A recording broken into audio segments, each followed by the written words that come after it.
수술 이후 약 2주 정도가 지난 다음에 이 모든 지도를 대상으로 기억력 테스트를 한 거죠. 테스트를 해보니까 고령지 같은 경우에는 어떤 맥락 의존적 기억이라든지 공포 족구나 기억, 이 두 가지 모두 2주 이상 굉장히 악영향을 받았다고 하고요.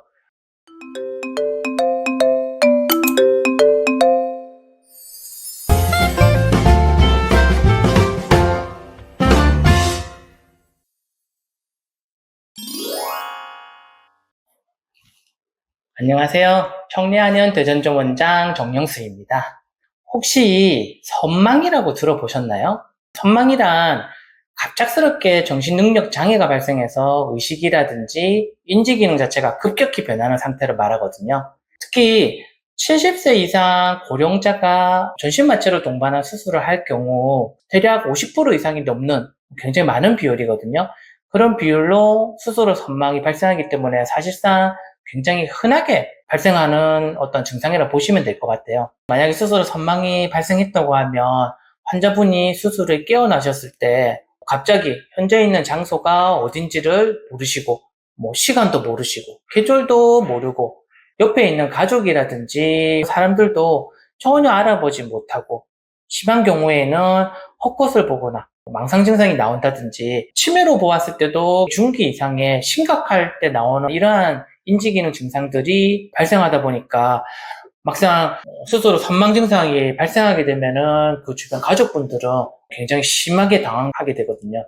저한테 진료를 받고 있는 이제 환자분 중에 한 분이 몇 달 정도 되었어요. 그 당시에 자기 아버님이 어떤 수술을 앞두고 있다고 하시더라고요. 수술 날짜를 잡아 놓았는데 인터넷 같은 데서 보니까 연세가 좀 많은 분들 같은 경우에는 전신마취가 필요한 수술을 한 이후에 선망 증상이라든지 심한 경우에는 원장님 치매도 발생한다고 하던데요. 되게 걱정하시면서 혹시 수술 후에 선망이 발생하는 것을 예방할 수 있는 어떤 방법들이 없냐고 물어보셨어요. 그래서 그 당시에 제가 몇 가지 말씀을 드렸는데 생각해 보니까 저희 지정 환자분들 뿐만이 아니라 유튜브에서 이런 내용들을 공유를 하게 되면 다른 환자분들도 많은 도움을 받으실 수 있을 것 같더라고요.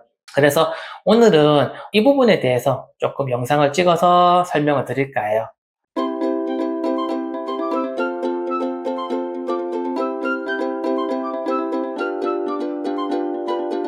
수술 후에 발생하는 선망을 예방할 수 있는 방법이 있다? 되게 궁금하지 않으세요? 예방법을 알기 위해서는 우리가 먼저 선망이 무엇인지에 대해서 알아봐야 될 것 같아요.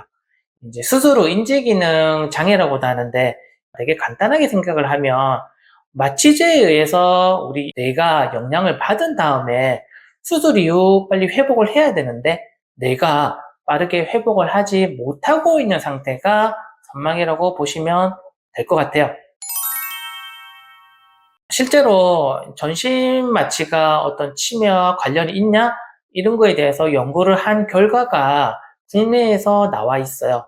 서울대를 비롯한 몇 개 대학과 공동 연구를 진행했던 건데 국내에 있는 50세 이상 성인 남녀 21만 명을 대상으로 전신 마취와 치매의 관련성을 연구한 공동 연구인데 그 연구에 따르면은 전신 마취를 경험한 그룹이 전신 마취를 경험하지 않은 그룹에 비해 향후에 조사를 해보니 치매 발병 위험률이 약 28.5% 정도 더 높게 나왔어요. 전신 마취를 하게 되면 환자들은 일반 호흡이 아닌 가스 호흡을 하게 되는데 그와 유사한 이제 쥐실험 결과를 보게 되면 가스 호흡을 할 경우에는 베타 아밀로이드 단백질이 뇌에 축적이 더 많이 일어나게 되면서 뇌신경세포에 염증이 더 많이 발생한다고 하거든요. 이러한 기전은 실질적으로 치매가 발생하는 기전과 유사하기 때문에 그와 유사한 인지기능 장애 같은 것들이 발생할 수 있다고 볼 수 있겠죠. 그리고 또 다른 연구가 있는데 거기에서는 BMI가 18.5 미만, BMI가 18.5 미만이라고 하면 저체중을 말하는데 저체중 환자의 경우 정상체중 환자들보다 약 1.5배 정도 더 높은 확률로 수술 후 선망 증상이 발생했다고 해요. 이것 같은 경우에는 영양실조라든지 근육 소실 상태겠죠? 이런 부분들이 염증 발생을 더 많이 일으키고 특히 영양실조 상태라고 하면 뇌로 가는 혈류 공급에도 저하가 생길 수가 있다 보니까 이로 인해서 염증 발생 물질들 자체가 잘 제거되지 못해서 나올 수 있는 결과라고도 볼 수 있을 것 같아요. 참고로 저체중과 다르게 과체중이라든지 비만 상태의 경우에는 선망 발생률하고 큰 연관성이 없었으니까 이런 거 핑계로 많이 먹어도 되겠다, 이런 건 안 되겠죠. 뇌신경세포에 발생하는 염증과 영양실조가 스스로 선망에 영향을 준다고 볼 수 있을 것 같아요. 즉, 선망을 예방하기 위해서는 몸에서 염증이 발생하지 않도록 수술 전에는 고지방식을 줄여서 염증 발생이 않도록 해주고, 또 염증을 줄여줄 수 있는 DHA가 풍부하게 함유되어 있는 그러한 음식물들을 섭취해주고, 체력이 떨어지지 않도록 해주는 것들, 이런 것들이 어떻게 보면 선망의 예방법이라고 할 수 있겠죠. 혹시 어떤 거창한 걸 기대했다가 실망하신 건 아닐까요? 너무 간단한 것 같죠? 근데 제가 주변 환자분들이라든지 이야기를 좀 나누다 보면 이런 간단한 예방법 같은 경우에서도 의외로 놓치고 있는 경우가 많더라고요. 그 앞에서 말씀드렸던 그 환자분의 경우에도 제가 이 예방법들에 관련된 이야기들을 좀 해주고 나니까 깜짝 놀라면서 하시는 말씀이, 아버님이 평소에도 워낙 삼겹살을 좋아한다고 하시더라고요. 그래서 수술 날짜를 받아놓고도 그런 거 전혀 신경 안 쓰고 삼겹살을 열심히 드시고 계신다고 하시던데, 제가 이런 이야기 하고 나니까 아이고, 당장 삼겹살 못 드시게 빨리 뺏어야겠다고 하면서 들어가시는 길에 오메가3를 사가야겠다고 하시더라고요. 실제로 이제 결과적으로 보면 그분 같은 경우에는 수술도 아주 잘 되셨고, 또 다행스럽게 이렇게 관리를 하셔가지고 수술 이후에 선망 증상도 보이지 않고 지금 회복을 잘 하고 있다고 하시더라고요. 제가 말씀드린 이런 것들은 논문에서 나왔던 내용이에요. 이 근거 자체는 학술지에서 게재되었던 논문인데, 미국 오하이오 주립대학에서 연구팀에서 연구했던 거예요. 고령의 쥐, 젊은 쥐를 그룹을 나눴어요. 한쪽 그룹은 일반식을 3일 동안 주고, 한쪽 그룹은 지방이 많은 식사를 3일간 줬어요. 그렇게 준 다음에 개복수술과 유사한 처치를 진행하고, 수술 이후 약 2주 정도가 지난 다음에 이 모든 쥐들을 대상으로 기억력 테스트를 한 거죠. 테스트를 해보니까 고령쥐 같은 경우에는 어떤 맥락 의존적 기억이라든지 공포조건화 기억, 이 두 가지 모두 2주 이상 굉장히 악영향을 받았다고 하고요. 그러면 젊은 쥐는 괜찮았냐? 그건 아니었대요.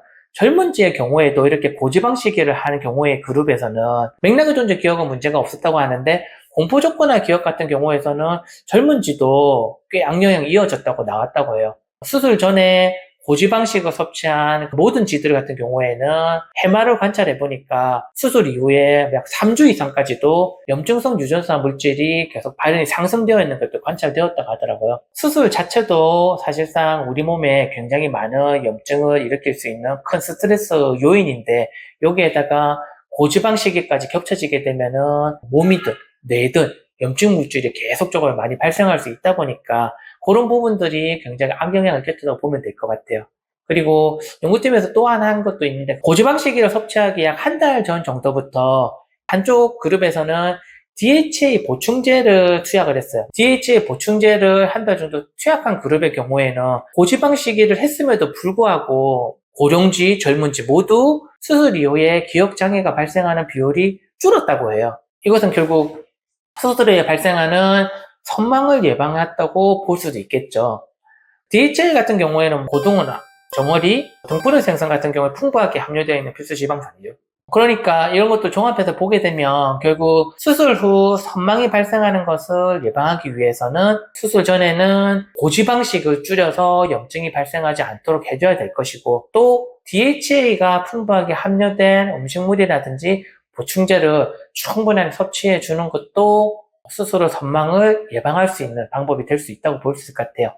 근데 가만히 생각해 보면은 이러한 생활 습관이 비단 선망에만 영향을 줄까요? 아닐 거예요. 우리가 이렇게 알고 있는 알츠하이머 치매도 결국 이러한 생활 습관이 유지가 되고 있다라고 하면 결국 염증 수치를 줄여줄 수 있는 부분들이다 보니까 치매 예방법이라고도 볼 수 있겠죠. 오늘은 수술 선망을 예방할 수 있는 몇 가지 간단한 방법에 대해서 말씀을 드렸는데, 오늘 영상이 도움이 되셨다면 좋아요와 구독은 꼭 부탁드릴게요. 추가적으로 궁금한 부분들이 있으면 댓글로 남겨놓으면 제가 확인하는 대로 바로 답변을 드리도록 할게요.